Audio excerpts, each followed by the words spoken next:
buli omu ajja kusalawo kyayagala. So you as Teta dating Weasel Manizo, how is it? Abamu bakutunula bagamba naye olabika oli mukazi mugumu, olabika kino kiki oyinza okugamba ffe abantu abali ebbali abalaba relationship yammwe? No, tewali kipya. Most of the things abantu babimanyi babyebuusa.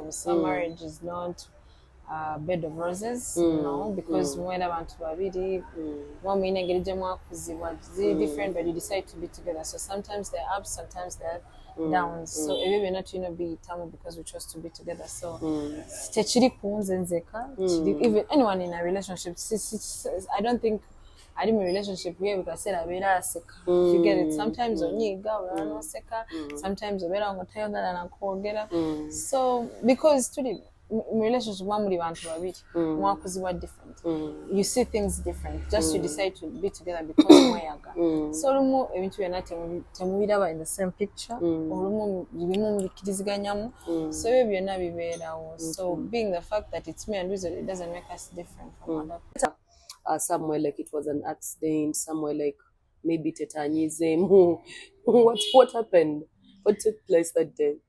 Honestly, sija biddamu buli omu yakitwala nga bw'ayagala, but bibaawo. The only thing is how you come out of it. Ate ekirungi is recovering. So sina bingi byabyogerako, but ebyo bibaawo, like abantu ababeera bonna bibaawo, things happen. Ekirungi, how do you come up over it, or how do you come out of it? So those are areas. Just by the way, of recent bavudde ne bagamba bane Teta bakusabudde emiggo, Teta face terabikako mu bantu, olowooza kyavudde ku ky'abantu okutandika okustipulating stuff like those? I just think waliwo abanyumirwa okulaba nga you have bad publicity, because I don't simanyi wekyava, because n'olunaku nagenda okiraba nange naye nebeeredde ne wakanga ndi mukaabo series zange bino byobonyiganyiga essimu nga gwaliko. I think I have a cloud nga waliwo wabeera waliwo gwe wabeera nga bakuba. So